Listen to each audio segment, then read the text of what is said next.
이번 시간에는 모양이 비슷한 한자를 한 방에 해결하는 방법을 설명해 보도록 하겠습니다. 다툴경입니다.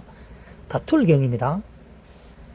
갈라질 배죠. 사람이 갈라지니까 어떻게 합니까? 다투는 것이죠.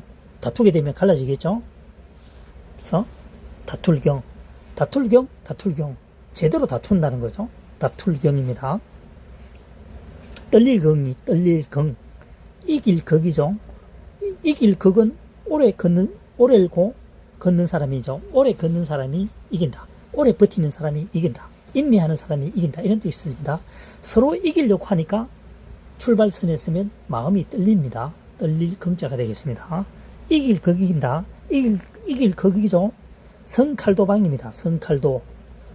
칼을 가지고 이긴다는 거죠. 전쟁터에서 최종적으로는 그 지역에 직접 가야 되겠죠. 그래서 칼도가 나온 겁니다. 이길 것, 칼로서 진정하게 승리를 확정 짓는다는 거죠. 모양이 비슷한 한자를 한 방에 해결하는 방법을 설명해 보도록 하겠습니다. 조개패입니다. 또는 재물패죠. 조개는 재물을 의미하니까요. 눈목, 나눌 팔입니다. 눈으로 보고 나눌 수 있는 것은 상품의 가치를 눈으로 보고 나눌 수 있는 것은 재물을 볼 줄 안다는 얘기죠. 그래서 재물패자가 됩니다. 볼견자입니다. 눈목 걷는 사람이 걸어가서 눈으로 직접 보는 것이죠. 볼견이 되겠습니다. 머리 혈자입니다. 조개패, 재물패, 재물이죠. 아래하자입니다. 아래하자, 과거에, 옛날에 과거, 그러니까 아래하자 점이 하나 더 있지만 그보다 앞선 글자가 점이 없었습니다. 아래 재물을 보고 아래에 재물이 있으니까 머리를 이용해서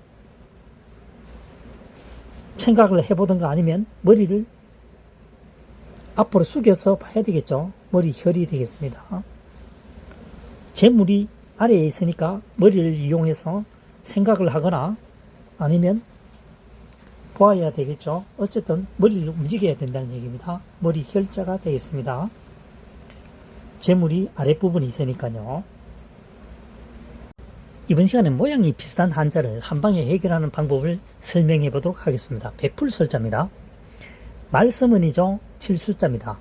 말하기도 하고 치기도 하고 등을 두드린다든가 옆구리 친다는 이런 의미가 되겠죠. 그래서 베푼다는 얘기입니다. 베풀설자입니다. 말하기도 하며 옆구리를 치기도 하며 베푼다. 베풀설입니다. 말씀설입니다. 말씀은이죠. 바꿀테입니다. 말을 바꾸어가면서 설명한다는 거죠. 지식이 많다는 얘기입니다. 말씀설입니다. 살필양입니다. 서울경, 클경이죠. 또는 말씀은이죠. 말씀은 서울 사람이 말하는 것은 잘 살펴봐야 한다는 거죠. 살필양이 되겠습니다. 말이 많다라고 하는 것은 잘 살펴야 한다는 거죠. 옳고 그름을 분석해야 된다는 얘기입니다. 그래서 살필양입니다. 글경은 말이 많다는 것은 내용이 많다는 얘기겠죠. 살필양이 되겠습니다. 이번 시간에는 모양이 비슷한 한자를 한 방에 해결하는 방법을 설명해 보도록 하겠습니다. 마을촌입니다.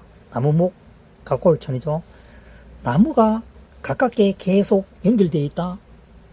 그것은 마을이라는 거죠. 그림을 그린 것처럼 나무가 작은 나무들이 쫙 박혀 있습니다. 울타리라고 보면 됩니다. 집안의 울타리겠죠. 마을을 형성하고 있습니다. 제목제자입니다. 제주제자죠. 나무를 가지고 제주를 부리려면 당연히 제목이 있어야 되겠죠. 그래서 제목제자가 되겠습니다. 편지차립니다. 나무목 세월입니다. 새를 이용해서 나무를 묶어서 보낸다. 편지를 보냈다는 얘기죠. 편지차립니다.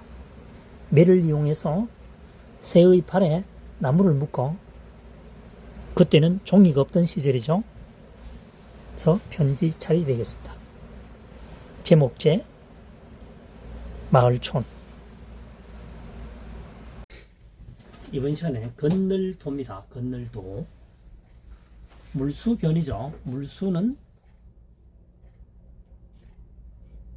물수죠.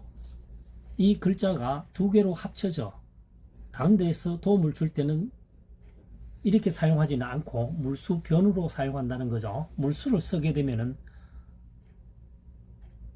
수도라고 읽을 수도 있다는 어떤 혼선을 방지하기 위해서 간략하게 써서 삼수변으로 쓴 겁니다. 그래서 헤아릴 도죠. 물을 헤아린다는 거죠. 물을 헤아려서 건넨다는 얘기입니다. 무턱대고 건네면 어떻게 됩니까? 급류에 휩쓸릴 수도 있죠. 그래서 물의 깊이가 어느 정도 될 것인지를 측정해서 건넨다는 의미를 가지고 있습니다. 건넬 도입니다. 건넬도. 물을 헤아려서 건넨다는 겁니다. 도하. 물 하자죠. 물을 건넨다는 겁니다. 누를 황입니다.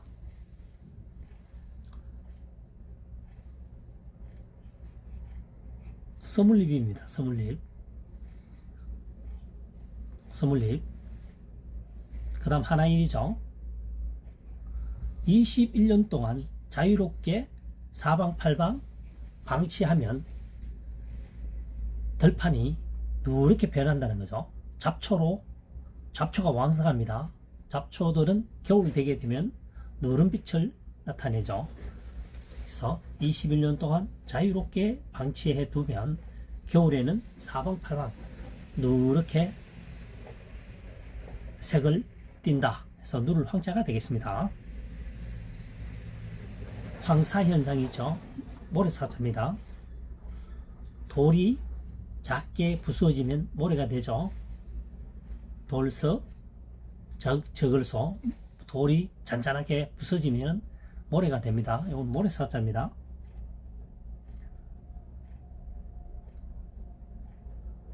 모래사자가 되죠. 을을 황입니다. 건널도, 물수, 변, 헤아릴 도자죠. 물은 헤아려서 수면 깊이를 헤아려서 짐작해서 건넨다는 거죠. 그래서 건널 도가 되겠습니다. 도하. 누를황은 서물립입니다. 서물립. 요 한자가 서물립입니다.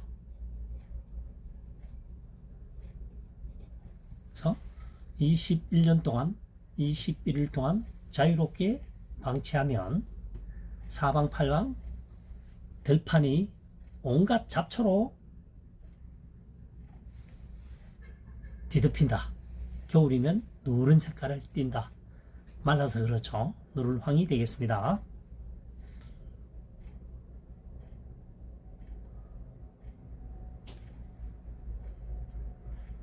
두 번째 풀이를 해보겠습니다. 21년으로 풀이해 보겠습니다. 열십이 두 개죠. 열십이. 그러니까 서물이죠. 1이죠. 21년 동안. 그러면 하나의 일을 어떻게 할 거냐 이거죠. 땅을 의미합니다. 두이는 아랫부분은 땅을 의미하고 하늘은 윗부분은 하늘을 의미합니다.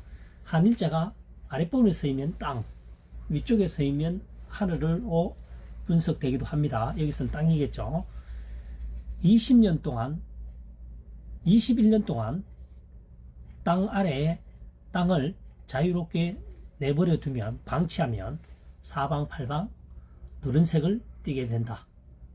황야가 된다는 얘기겠죠. 그래서 누를 황이 되겠습니다.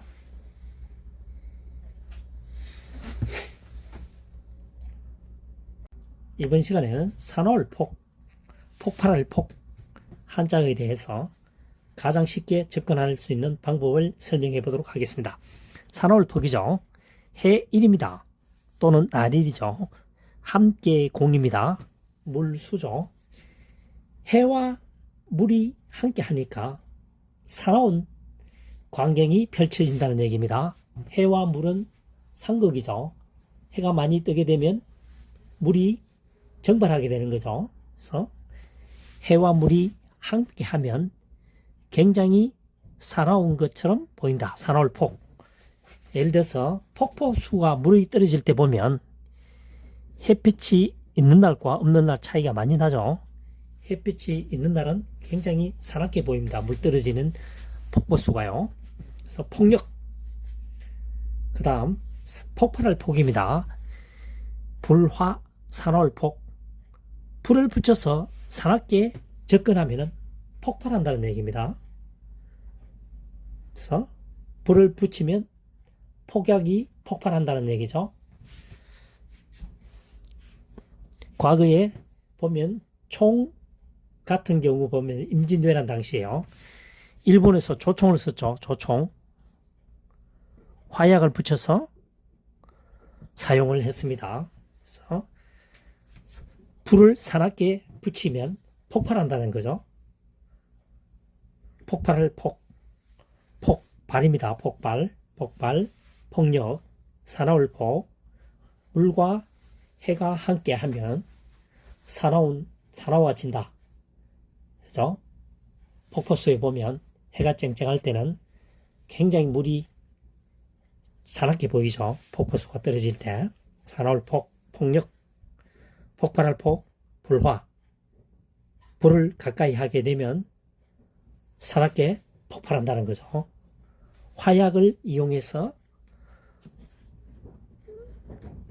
화약을 이용해서 폭발하는 장면이죠.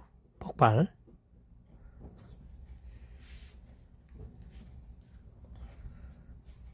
폭발, 폭력, 산화울폭, 폭발할 폭.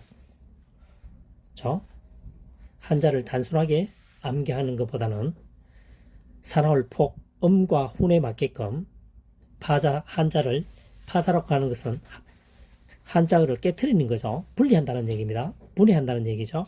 분해해서 조립하게 되면 연상 효과를 일으키면서 학습에 매우 도움이 된다고 생각됩니다.